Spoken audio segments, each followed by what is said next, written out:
Hello all, good evening and welcome to yet another live session of Narayana IAS Academy. As most of you know, I am Sureka Bhaskar presenting to you the daily news analysis, and of course for today's discussion we've picked up some of the most relevant and most important topics which are very important from the exam perspective for both your prelims as well as the mains examination from both the Hindu as well as the Indian Express. So as a part of our routine, let us actually kickstart our discussion with the motivation for the day. So the motivation behind me says that if you are a true warrior, competition doesn't scare you, rather it actually makes you better. So this actually talks about this particular trait or this particular term, that is this competition. So competition, in case if you are a warrior, it should not scare you. Rather than intimidating you, it will actually help you sharpen your skills and perform better and finally achieve success. So having said this, let us move forward to actually brief about the initiatives that Narayana IAS has brought forward in order to make you perform better in the upcoming prelims as well as the mains examination. So we have our 1-year prelims cum mains integrated course for the 2026 examination. Followed by that, we have our 2-year prelims cum mains integrated course for the 2027 examination. Of course, the total instruction hours is actually of 1000, where there will be a dedicated 800 hours of course where we will be dealing with the GS as well as your CSAT lectures. Yeah, so we actually will have your GS as well as the CSAT structure. The lectures that will be for the first 800 hours of your program, and followed by that, we will actually have. Just give me a minute. I am facing some glitch over here.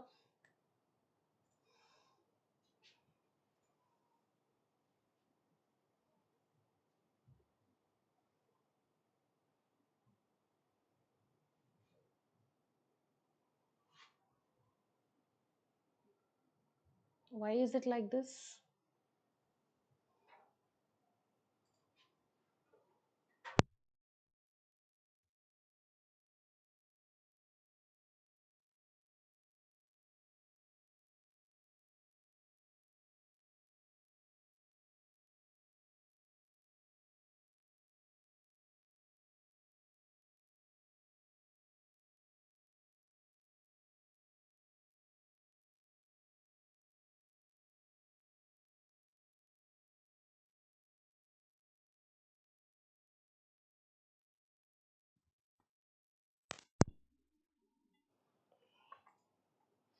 Sorry for the glitch in between. So I was actually talking about our GS course that we actually brought forward for you, and the entire duration of the course is 1000 hours, of which 800 plus hours will be dedicated towards your general studies as well as your CSAT, and followed by that you have 200 plus hours of your current affairs classes where you will have weekly current affairs sessions, so that it will actually help you to stay up to date with the evolving current affairs, be it international relations, geopolitics, economy, geography, the conventions, COP29, etc.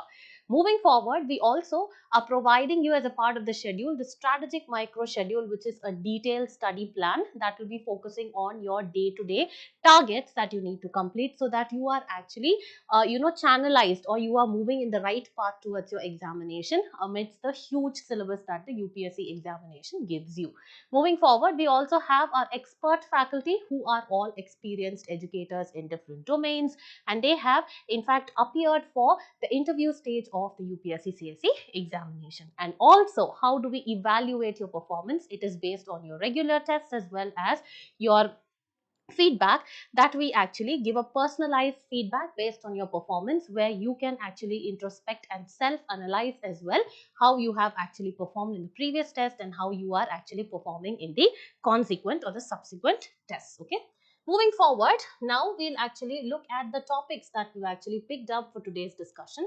So the first topic has been picked up from page number 18 of the Indian Express. Very important. This actually talks about the taxes and the citizen.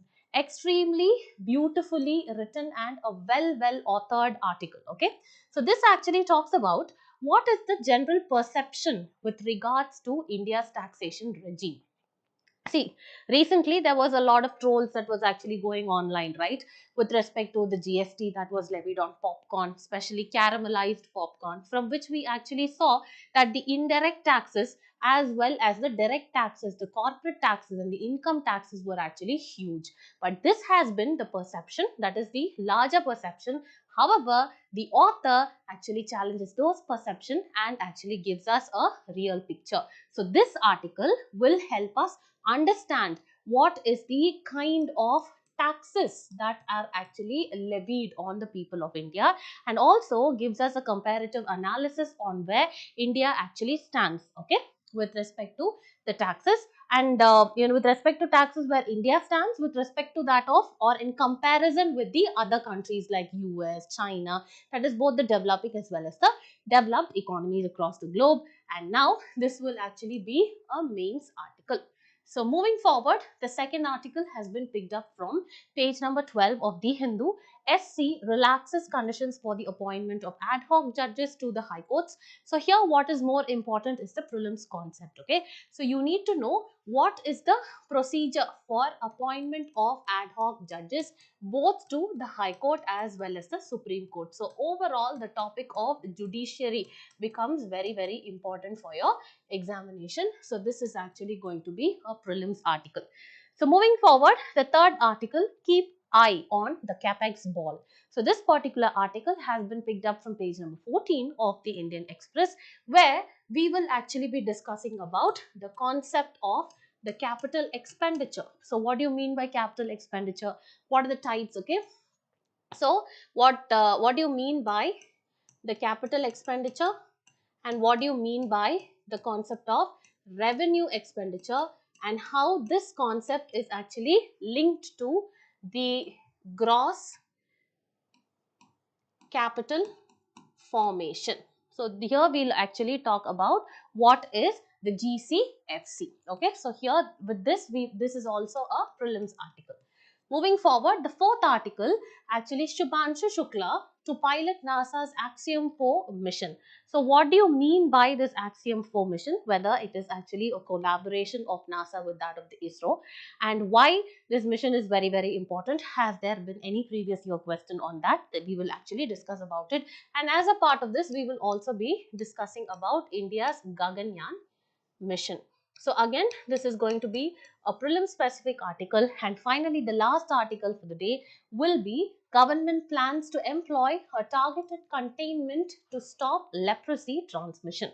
So here, what is important for us to understand is this particular disease of leprosy, and what are the causative agents, whether it is actually caused by which parasite, whether it is, bacteria, fungi, or whether it is the virus, and what are the symptoms and what are the characteristics of this particular disease.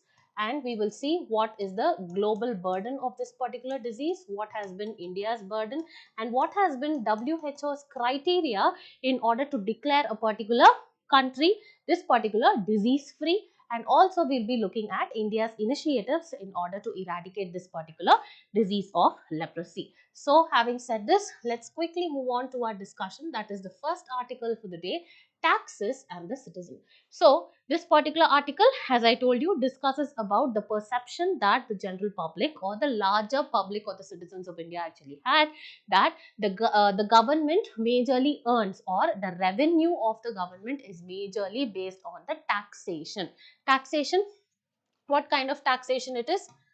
It is the either through the direct taxes, it is the direct taxes which actually include your income tax as well as corporate tax. Income tax is what? It is actually paid by the individuals, and corporate tax by any company. Okay, so there has been a general perception, right, that we are actually being heavily taxed as citizens. And also through indirect taxes, that is nothing but, one best example is your GST. But here the author actually explains how the regime of taxation in India is done and how it contributes to growth and development, what have been the misconceptions in the public. So he actually clears the air. Okay, so this particular article becomes important for both your prelims and mains, specifically with respect to GS paper 3, taxation, government budgeting, growth as well as development. Okay, so with this, let us actually move on to see what has been the PYQ that has been asked in the 2013 mains examination. So here, entirely the concept of taxation becomes very, very important. So the question here was with respect to tax expenditure. So what is the meaning of the term? And here you need to take housing sector as an example. You need to discuss the influences of budgetary policies of the government. So when the budget and the economic survey gets released, you'll have a separate session on that. So you need to be very, very attentive in knowing the key highlights or the takeaways from the survey and the budget, which will definitely be a part of your economics question in your prelims and mains examination. Now, moving forward, let us see why this particular topic has appeared in the news. So, the author in this article is actually giving a very nuanced analysis, that is a detailed analysis of India's tax structure and what have been the common misconception, with respect to over taxation, and also placing India's tax policies in a global comparative context. Okay, it actually compares the taxation regimen in India with respect to that of the developing as well as the developed economies like US, Indonesia, Brazil, China, etc.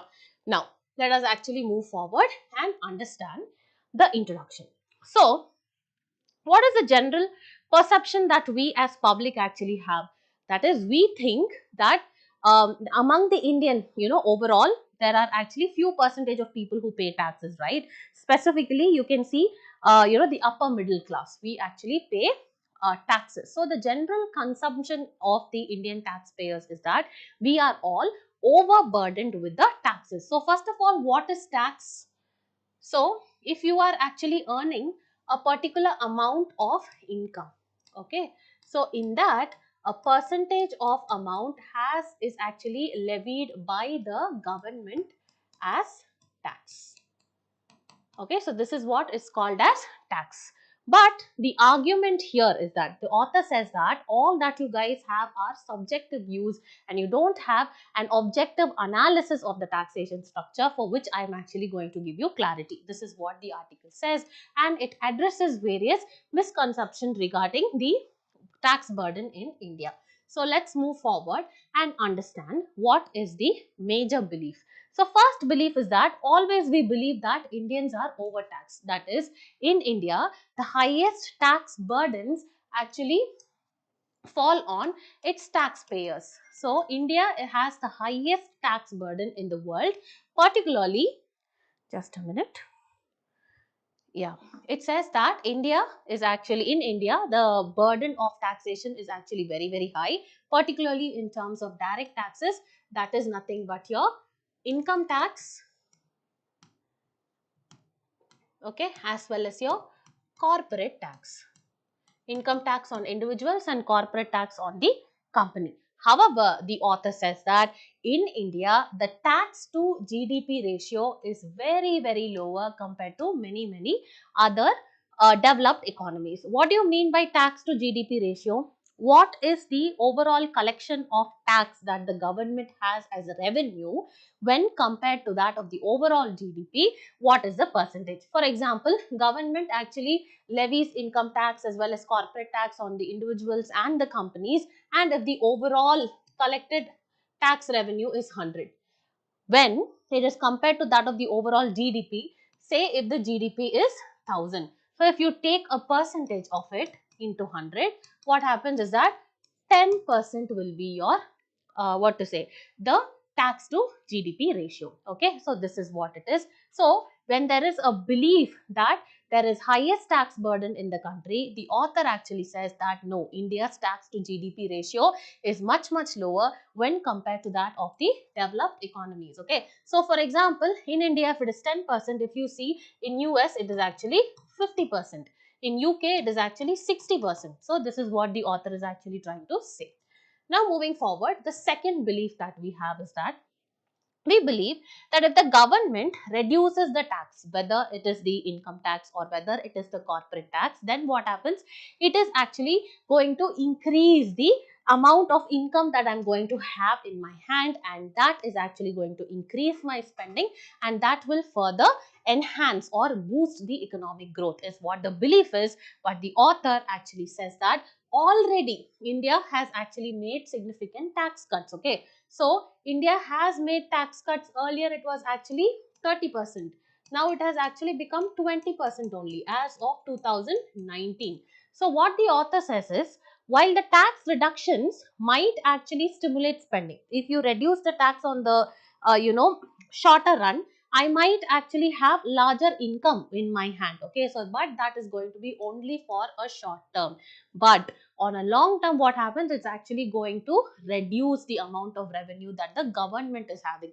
So when the revenue of the government is very less, where it will go for investment? It will actually start borrowing from the it'll actually start borrowing from the private lenders, from where the private companies also actually borrow. So what happens? The competition actually increases and the rate of interest increases in the economy, and it will have a long term economic, impact on the long term economic stability is what the author is actually saying. Moving forward, the third point, high tax rates discourage investments is what the article is actually, is what the perception that we actually have. We believe that if the corporate tax is high, then what happens is that it will not encourage the private sector for more investment. It is what we believe. But as I told you, there have been major corporate tax cuts, okay, which has been reduced from 30% to 22% in order to attract the investments. But despite this tax cut, what happens is that the private investment has been significantly low. So there are factors beyond taxation. Okay, so what will actually boost your private investment is that there has to be a conducive environment, okay, for ease of doing business. There has to be a conducive demand structure. Okay, so all this will only actually, and also significant infrastructure development, which will actually attract your private investments. And do not blame only the high corporate tax as a reason is what the author is saying. Now, moving forward, the next one is that direct taxpayers actually carry the entire burden. We believe that salaried individuals are the ones who carry the major of the tax burden is what we believe, right? But this is where the author actually says that India's tax system relies heavily on indirect taxes. Okay, what are indirect taxes? These are also paid by the people who don't fall into the tax bracket. Okay, or sometimes they are from the informal economy also, where in terms of GST, all of us, whether they are rich people or whether they are the poor, all of us actually have to pay those indirect taxes. That is, India's tax system relies heavily on the indirect taxes, be it your GST, that is your goods and services tax, be it your excise duty, and this is actually paid by everyone. Okay, so this means that even those who don't pay the income tax contribute to the government revenue through the indirect taxes. So there were certain misconceptions and the author is clearing it. Also, there is a belief that the developed economies actually have lower taxes. No, that is actually not the case. So we believe that countries like US as well as the European nations have lower tax rates and higher economic prosperity. It is not that. If you see the developed nations, there you have the tax to GDP ratio is more. Okay, for India, I told you an example as the total tax revenue collected divided by the GDP into 100. This was actually 10%. Whereas if you see the developed countries like the US and the European nations, the total tax revenue collection itself, for example, if it is 500 divided by 1000 into 100. So what is the percentage? You cut this and then this gets cut and then 5, 2, and then it becomes 1 minute. 1, 2, 3, 4. Sorry, let's do it over here. If 500 rupees is the tax that you're collected, and if it is 1000, that is your entire GDP into 100. Okay, so cut, and this is 2. So you have 50%, right? So here the entire tax to GDP ratio is actually 50% for the other countries is what they are saying. So developed nations have higher tax to GDP ratio than India, And this demonstrates that a well-functioning economy definitely needs to have a very, very strong tax base. That is, the percentage of people who are going to pay tax should be more. That is, for example, if you see the total percentage of taxpayers with respect to the population in India, only 2.5 to 3% pay taxes. Whereas if you see US, it is 50% of the citizens pay taxes. If you see UK, 60% of them pay taxes. Germany, 60%. France, 70%. So this is how it is, the tax structure, the tax base is in the other developed countries, is what the author is actually saying. Now moving forward, let's have a comparative analysis of India's tax policies with that of other countries. So India's spending, okay, what do you mean is the government actually imposes a percentage of tax, right? And that tax gets collected as tax revenue for the government. Where does the government actually use this revenue? The government spends this revenue in investments. What are these investments? They actually invest in, either say buildings. Okay, that is, you can say the infrastructure and other kind of assets. So this in turn will actually boost the economic activity. So this is what it usually happens, okay? And 80% of the spending of the government actually comes from or depends on the tax revenues, is what they are saying, and this is significantly higher when compared to countries like China and Brazil. And however, cutting the tax rates or lowering the tax collection, what will happen? As I told you, the government will actually borrow more, and then that will lead to more competition with what happens with that of the private firms in the investment funds, and that will actually increase the interest rates in the economy. So you have to improve the tax base also while maintaining the fiscal discipline, is what the author is saying. Now the next point, so if you actually see the government spending funded by taxes in India, majority, that is 77.5% actually comes from that. While you see in China it is 47, in Germany it is 50, Brazil 53, as well as US it is 58.9%.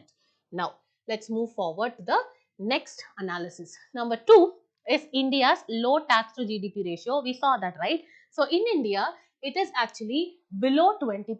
This is lower than most of the developed economies. And also many developed nations, if you see, they actually have a higher proportion of tax to GDP ratio. This is where they are able to spend more money towards the social welfare programs and therefore for the development. Next, despite India's high reliance on taxation for government spending, the tax base is much lower. I told you, right? It is only around 2%. Or you can say 2 to 3%. It lies below this percentage. Now moving forward, what is the next factor? So this again, tax revenue as a share of GDP. India is over here. So India is over here with 17.6%, where you have the top is actually Germany with 40.9%, Brazil 32%. This is the tax revenue as a share of GDP. Now let us move forward and see the next parameter, the relationship between GDP per capita and tax collection. GDP per capita is how much does an individual actually earn, okay? So in the higher income countries, they have a higher tax to GDP, and India is actually behind China as well as the US. Whereas there are certain exceptions like France and Germany, despite they actually have similar per capita income levels when compared to that is, if you take France and Germany, they have similar per capita with respect to that of Saudi as well as South Korea, okay? So these raise higher tax revenues. So older and more established economies are more efficient at generating the tax revenues. And if you see India, the higher tax revenue, actually India has a higher tax revenue when compared to that of Mexico and Indonesia, which have a higher per capita income, okay? So this is what is the relationship between GDP per capita as well as the tax collection. Now moving forward, if you see this particular diagram or the graph, here it is actually the GDP per capita, okay? This is 2017 prices, and you can see the tax revenue percentage of GDP, and you can see India over here between 10 to 20%, okay? So this is what it is. Now moving forward, the next parameter is direct versus indirect taxes, okay? So if you see India's tax policy, The direct taxes, that is the personal income tax, the corporate tax, are progressive, which means what? The rich are taxed more. So this is what progressive means. Whereas if you see indirect taxes like the GST and the excise duties are regressive, where the same amount of tax is being paid by all. So that is why it is called regressive in nature. And India's direct and indirect tax revenues actually account for 7% of GDP. However, it is still better than Brazil, Chile as well as Poland. And also if you see, richer countries generally rely more on direct tax to raise revenue, and emerging economies like China, Vietnam, India still depend more on indirect taxation.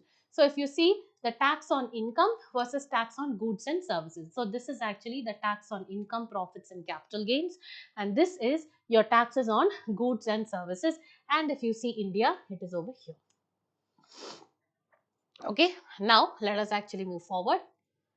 The next one is the role of electoral democracy. The author also says that the country that actually has very strong democratic institutions, okay, so they are characterized by higher tax revenue as percentage of GDP, the same thing.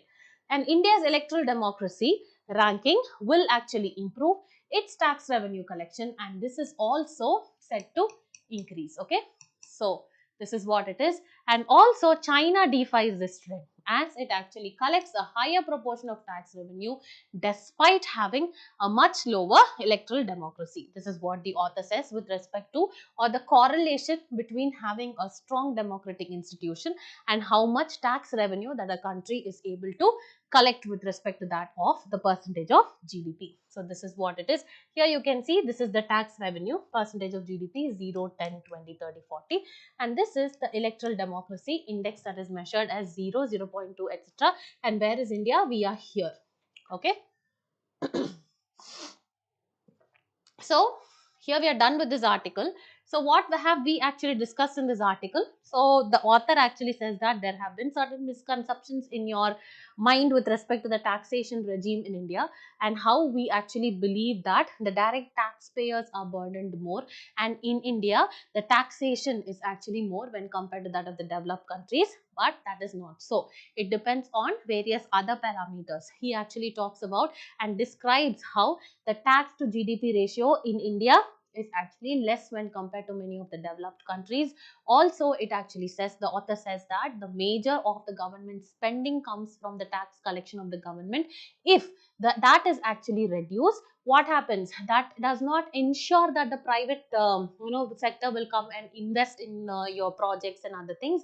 It also means that there has to be improved infrastructure, ease of doing business, etc. Okay, that is what the author says. And also the author actually says or gives a comparative analysis where India stands when compared to that of the developed countries. He also says that India's tax paying base is actually much narrow compared to that of other people, where I told you only 3% of the population pay taxes, whereas in developed countries that is actually more. So this is what, these were all certain misconceptions and the clarity that has actually been given by the author. Now, let us quickly move forward and understand the second article. Supreme Court relaxes condition for appointment of ad hoc judges to the High Court. So earlier what happens is that ad hoc judges can actually be appointed to the High Court only when there is 20% of the vacancy. If there is 20% of the vacancy, just because there is more backlog of cases, etc., and the vacancies are not filled, only then ad hoc judges can actually come. But recently Supreme Court relaxed that condition and brought that 20% to 10%. That is, if there is a vacancy of even 10%, then you can actually appoint ad hoc judges to the High Court. So in this particular article, we will be discussing about the appointment of judges to both the Supreme Court as well as the High Court. And here judiciary becomes an important topic, so important for both prelims and mains examination for Indian polity and governance, specifically GS paper 2 under judiciary. Now let us move forward and see a PYQ that has been asked in the 2017 examination. So in India, what do you mean by judicial review? So this is very, very important. So the entire concept of judiciary becomes important in that stand. Now moving forward, let us understand what this article is talking about. So, a special bench of the Supreme Court that was headed by the CJI has relaxed the condition that the ad hoc judges can be appointed to the state high courts only if the judicial vacancies cross 20% of the sanctioned strength. No. Now, this has actually been brought down to 10%. So, there has been certain relaxation. Now, we need to understand who are these ad hoc judges and why are they appointed on what constitutional basis and what is the procedure for their appointment, whether the CJI is involved and the president is involved or prime minister, chief ministers, who are all the offices that are actually involved is what we will see. So, who are the ad hoc judges in high courts? These are temporary judges who are appointed ad hoc, temporary, right? So, temporary judges appointed to a high court in order to address the backlogs of cases, in order to fill the vacancies when the regular number of judges or the quorum is unavailable. Also, the appointment of the ad hoc judges are made based on Article 224A of the Indian Constitution, where the Chief Justice of the High Court, so in whichever High Court there is actually vacancy, the Chief Justice of that particular High Court, so Chief Justice of the High Court actually has to get the approval of the President.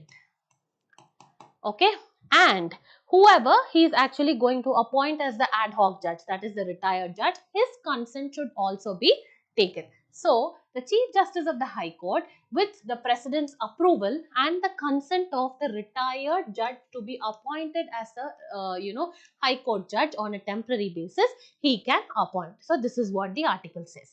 Next, what is the procedure for appointment? First of all, it is the procedure is outlined, or it is actually mentioned in a memorandum of procedure 1998, and this has been created after the collegium system was established for the appointment of high court judges. Very, very important.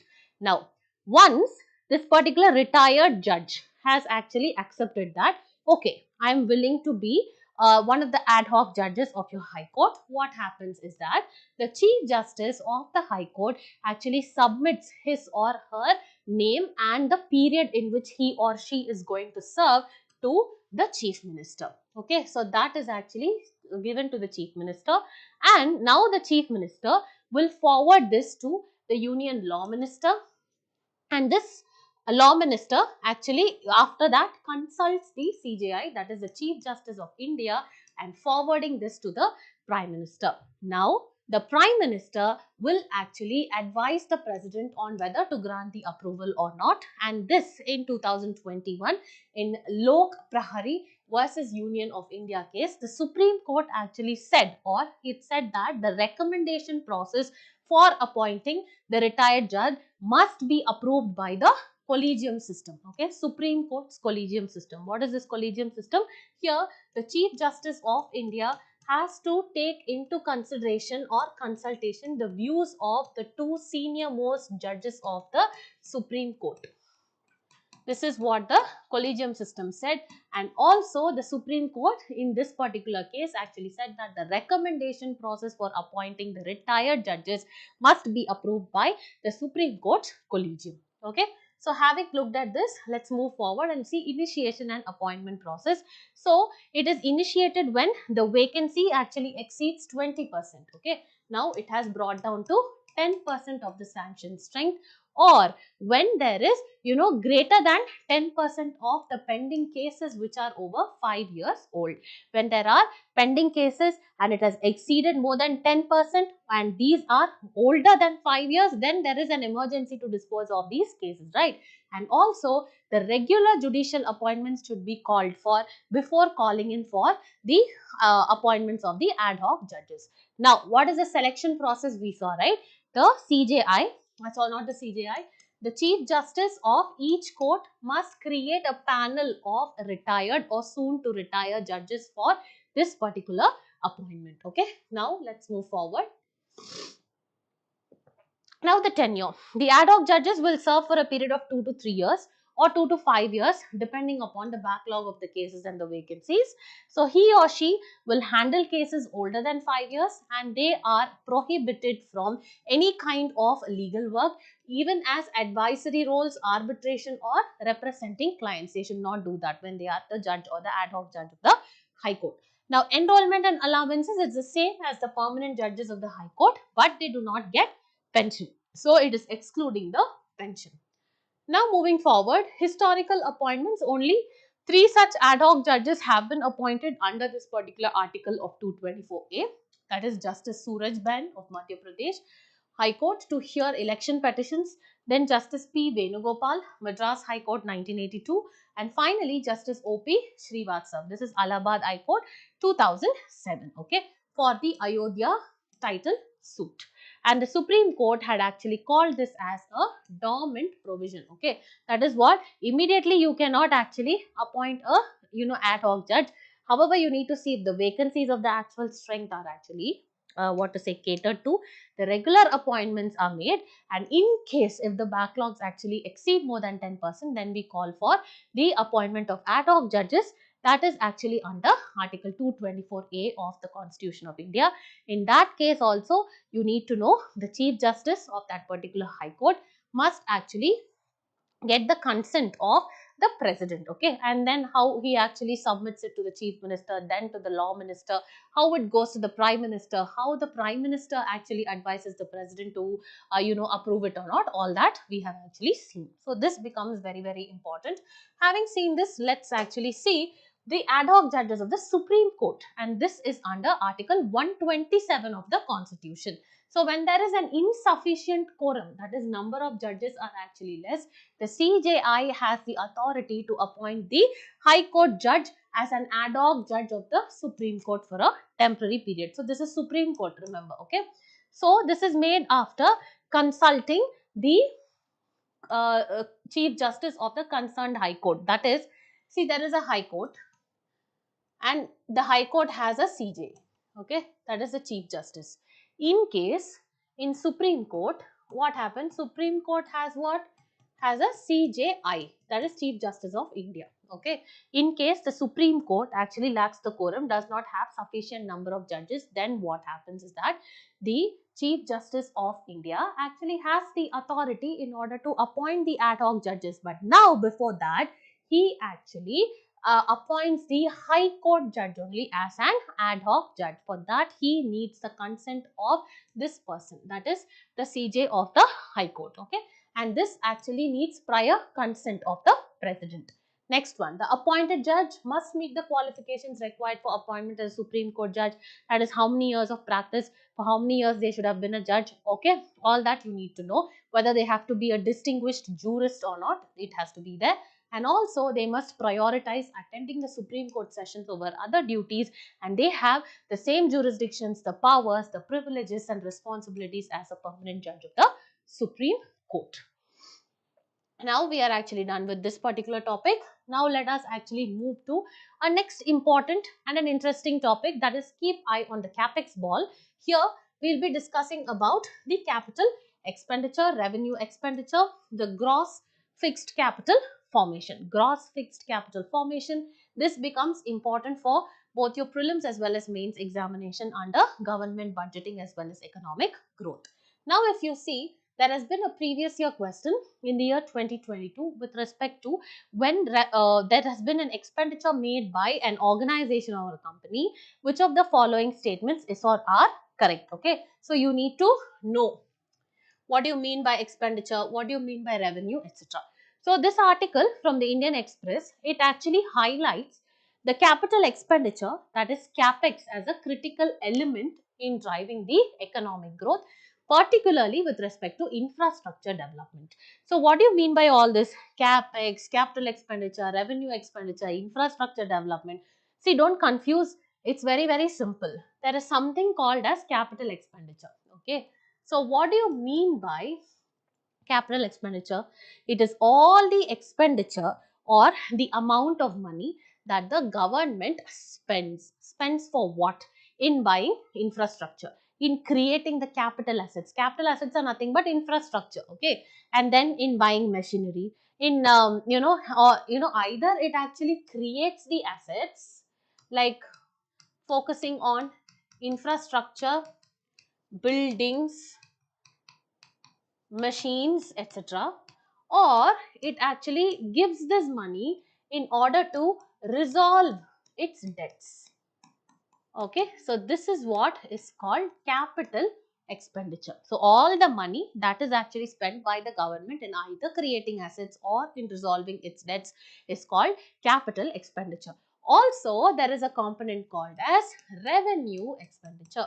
What do you mean by revenue expenditure? Here the government actually spends on salaries, okay, and then focuses on social sector schemes like education, then gives pensions, then works on healthcare.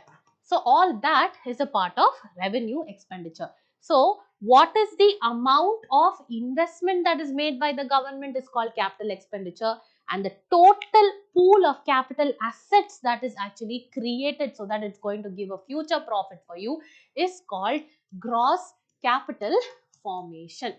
Okay, do you understand this? Now let us actually move forward and understand it. Okay, what is capital expenditure? The expenditure of the government in creating the assets for the government like infrastructure and buildings or reducing the liabilities by repayment of loans is called capital expenditure, and this also includes expenditure acquired on acquiring the fixed assets like whether it is your land or the investment by the government on certain things that gives profits or dividends in the future. There is also another term called as effective capital expenditure. This is nothing but total government spending on long-term assets and infrastructure plus the grants it actually gives to the states for creating the capital assets is called as a effective capital expenditure. So if you see in this diagram, the capital expenditure has construction of roads and then purchase of land, investment, loans, that is loans to states and the foreign countries, okay, from where we have actually borrowed, and repayment of loans. All this include capital, whereas revenue expenditure is nothing but payment of interest, payment of salaries, pensions, education, health, defense services, etc. All that forms a part of revenue expenditure, and this is what is talking about. Capital expenditure talks about the investment made either by the government or the private entities. Okay, and this is actually focused on creation of capital assets such as infrastructure, buildings, etc. Now let us move forward and understand what is this gross fixed capital formation. Gross fixed capital formation is nothing but, what is fixed capital? It refers to building and machinery, okay, which require investments. Okay, so the growth and size of fixed capital in an economy is called as gross fixed capital formation. So this include fixed assets like the machinery, equipment, infrastructure. Infrastructure means like roads, airports, etc. And also investments in livestock, also investment in crops used repeatedly, and it also includes the intangible assets such as the software and artistic creations, whereas the gross fixed capital formation does not include intermediate consumption, that is any kind of material that is used in the creation. Only the final product is taken into consideration. So goods used in production rather than for final consumption. So it does not include intermediate consumption, and also does not include the natural disaster losses, that is either due to floods or fires, etc. So this is what is gross fixed capital formation. Now what is the significance of the gross fixed capital formation?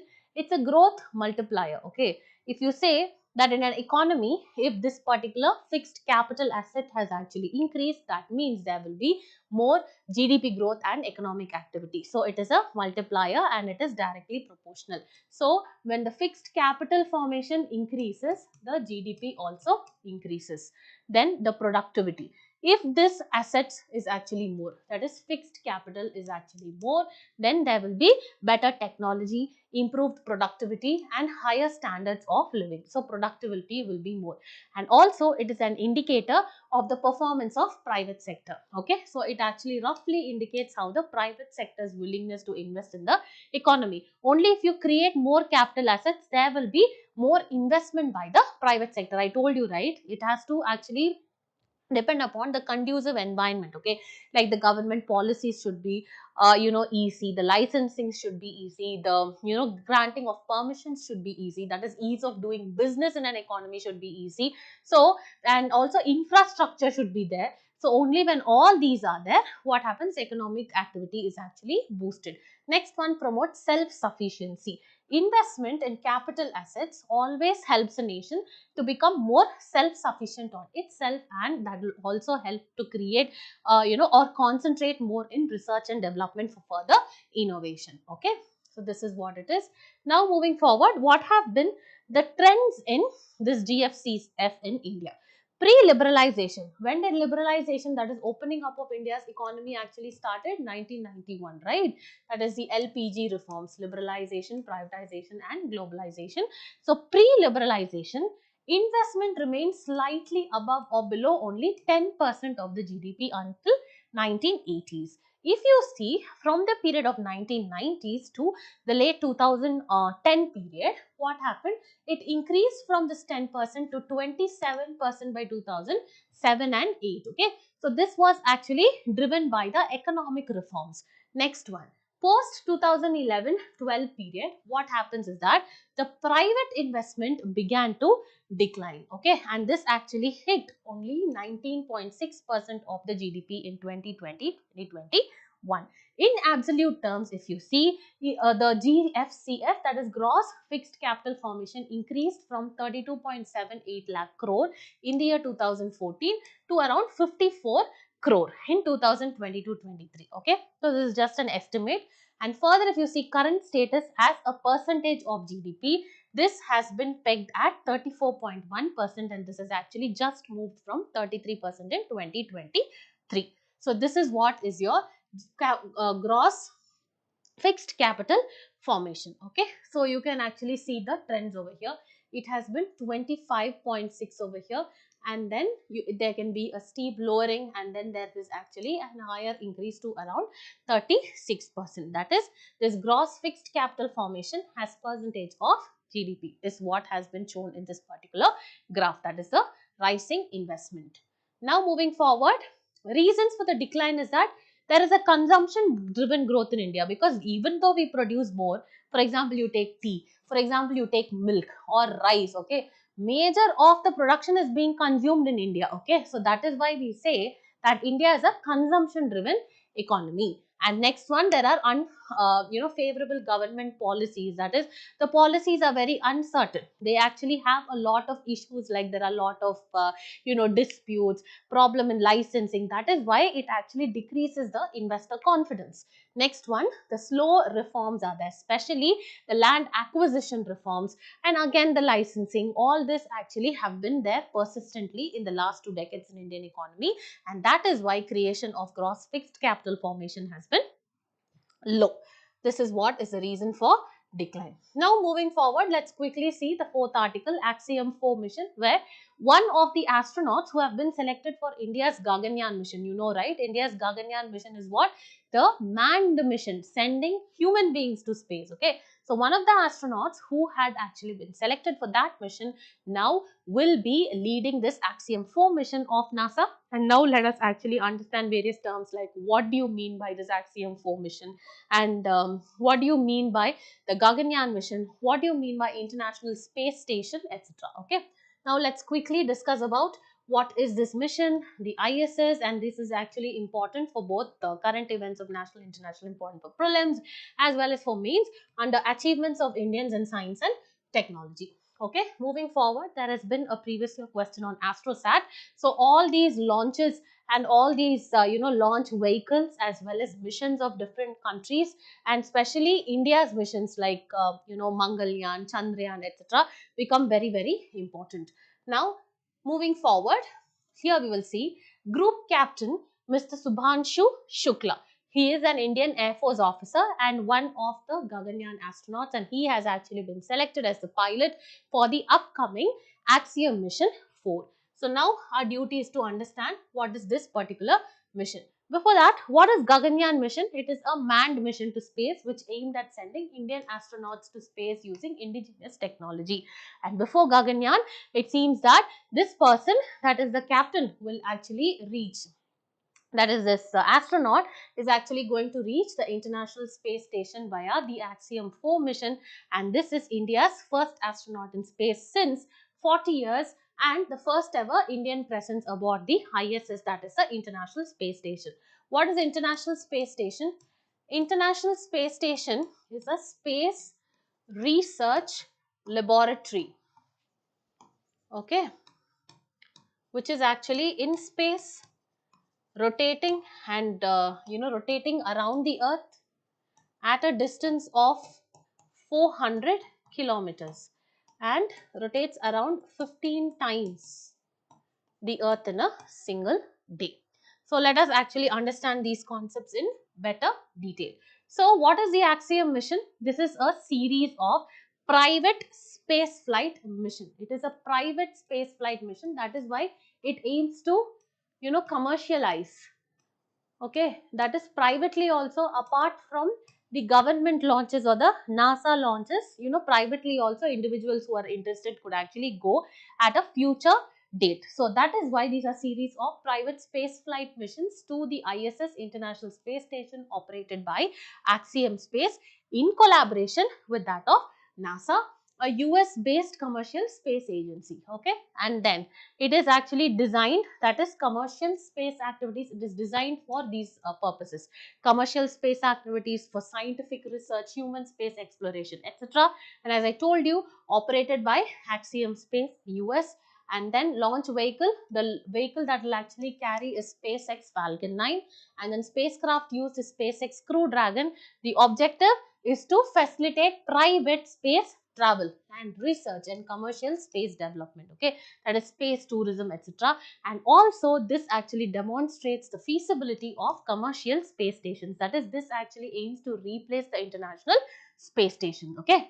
Now moving forward, we will actually see why this is important, because it's going to commercialize the space travel, because private space exploration is going to be there, space tourism is going to be there, research and technological advancement is going to be there, and also they are going to build a commercial space station that will replace the International Space Station with a private space station by 2030. Also there are global collaboration, that is international astronaut participation are there, and this actually allows even the countries without space programs to participate in it and to access the human space flight. Moving forward, there are scientific and technological advancements. Generally in space, right, the gravity is almost zero. That is why you see the astronauts in films and all floating. So over there, without the interruption of gravity, the scientific research, be it about diseases, be it about any kind of organism, etc., will be easier, and it will actually give better technological results. That is what they say. So supports microgravity research, that is what, there is no gravity or microgravity, and this is actually done in the field of medicine, biology, material science, etc. And also the SpaceX rockets are reusable, that is once it actually goes for a launch, you can again reuse it for another launch, unlike the traditional vehicles where it is actually disposed of after that. Next one, astronaut training and future missions also. This is specifically helpful for ISRO, okay, because once this astronaut actually flies in this Axiom 4 mission, he will be a part of India's Gaganyaan mission also with much more expertise and training. That is what they say here. Now moving forward, let us actually understand the timeline. See, there have been Axiom 1, 2 and 3 mission. These have been in collaboration with that of this Axiom Space Agency along with that of NASA, and you can see the timelines over here. And here this is scheduled for 2025 and first mission with an Indian astronaut, okay. Now moving forward, we can see what is International Space Station. I told you it is a permanently crewed orbital research laboratory orbiting the Earth at an altitude of 400 kilometers. And this is the largest artificial object in space, and it serves as a hub for international space research as well as human spaceflight training. And it has been launched in the year 1998, and the first crew had actually arrived on 2nd November 2000. And the speed, it actually orbits around the Earth with a speed of around 28,000 kilometers per hour, that is approximately 15.5 times per day around the Earth. And modules are modular design, allows new sections to be added or removed over there. And the research areas include, people actually study astronomy, physics, astrobiology, climate studies, material science, etc. And the power source is actually 8 solar arrays. This provide around 160 kilowatt. Okay, so this is what it is. This is about ICC. Now, what are the country ISS? Sorry. What are the countries involved in International Space Station? First is NASA, of course, United States, and then Roscosmos. This is by Russia, European Space Agency, that is ESA, Japanese Aerospace Exploration Agency, that is the JAXA. Then you have the Canadian Space Agency, and this is actually governed by international treaties and agreements. Okay, so there is no misuse or militarization of space. That only space is used only for peaceful activities. Okay, so this is what is all about this Axiom 4 mission. Now the last article for day, a very simple one. Your government is actually planning to employ targeted containment to stop the transmission of the disease called leprosy. So as you know, leprosy becomes very important. Just a minute.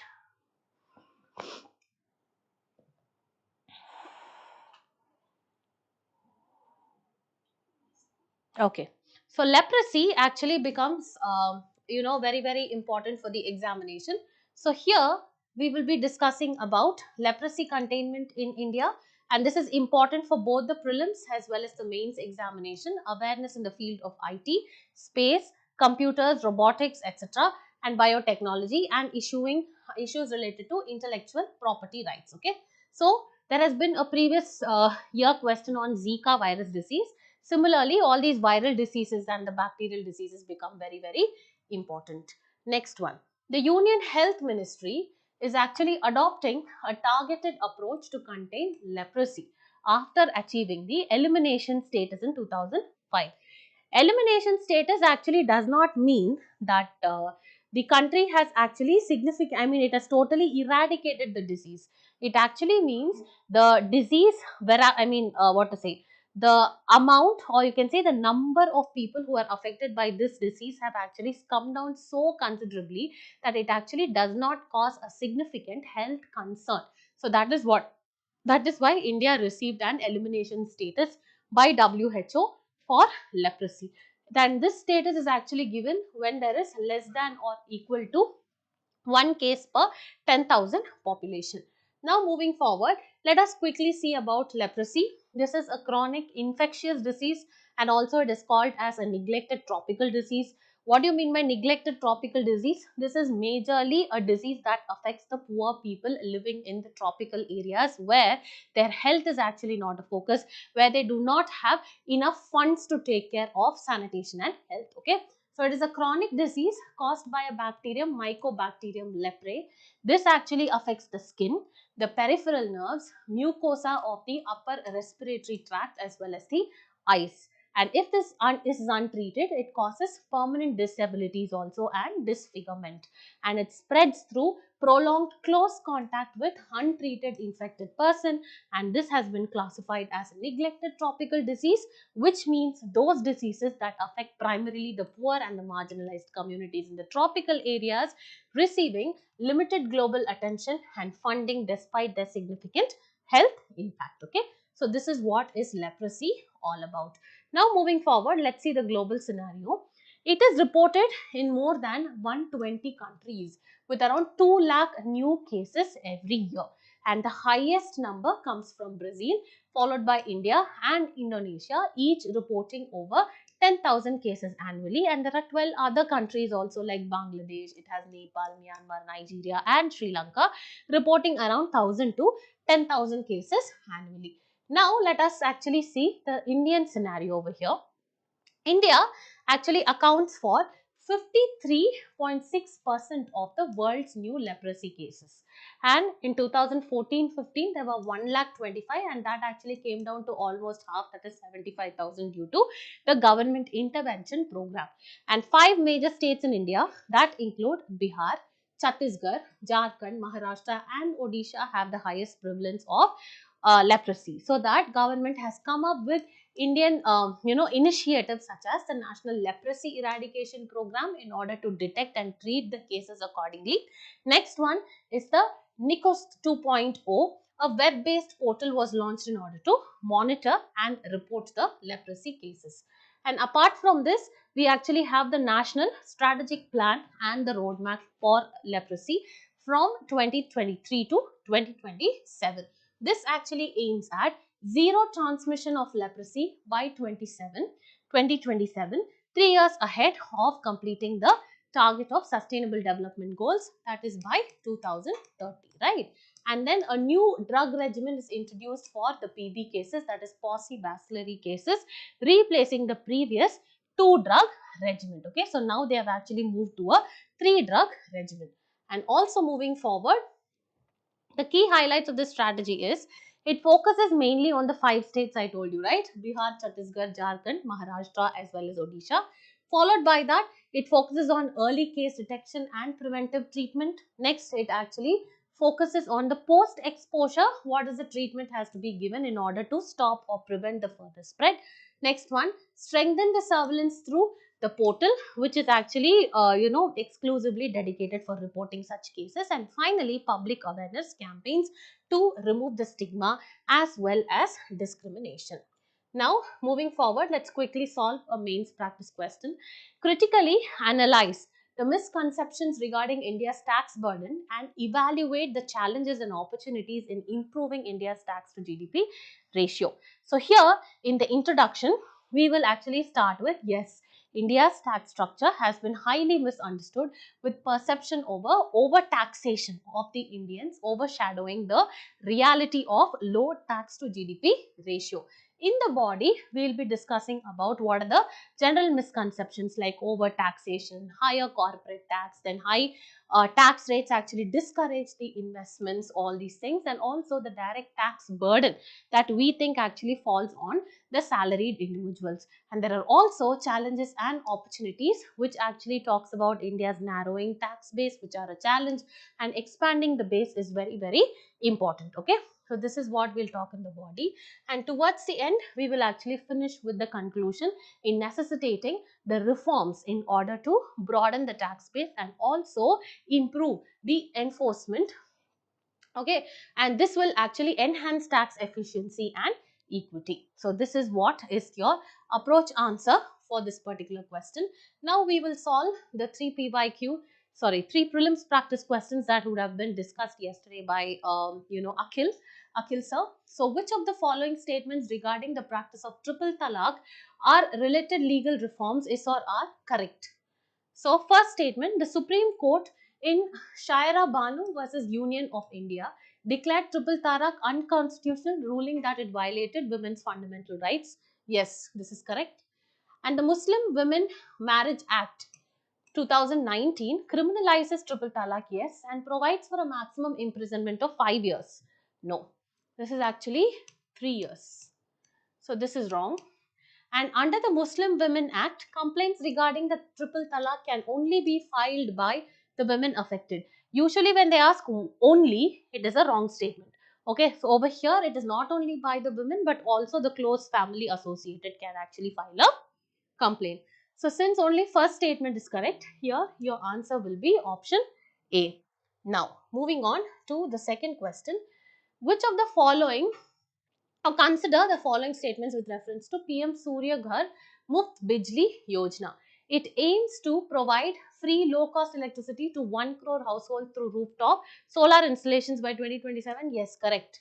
So households that have previously availed subsidies for rooftop solar alliance can also be eligible for the scheme. No. Next one, scheme targets the installation of 30 gigawatt of rooftop solar capacity by 2026-27. Yes, this is correct. And a model solar village is designated in each district to promote rooftop solar adoption. No.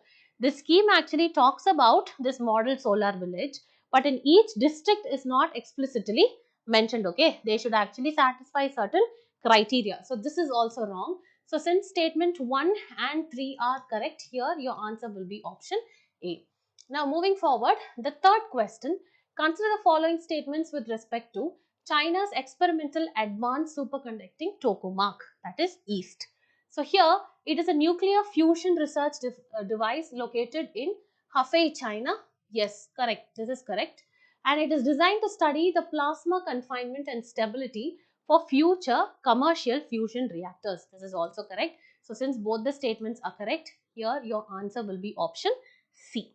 Now moving forward, these are the questions which are actually designed for you today, which you have to actually solve in the website of Narayana IAS Academy, so that it will be better for you to introspect your performance as well as see the detailed explanation with the answers. So the first question is with respect to that of the Supreme Court, that is judiciary, and any retired judge of the Supreme Court, how he or she can be appointed with or without the permission of the President of India. Moving forward, next question is on leprosy, and following which the last question is on Axiom 4 mission recently seen in news. What is the mission all about is what you need to know. So all these you can actually solve in our website. Okay, so that will actually give you better analysis of your performance. So with this, we've actually come to the end of our daily news discussion or analysis. So for further updates as well as more such live discussions, please do like, share and subscribe to Narayana IAS Academy YouTube channel. Thank you.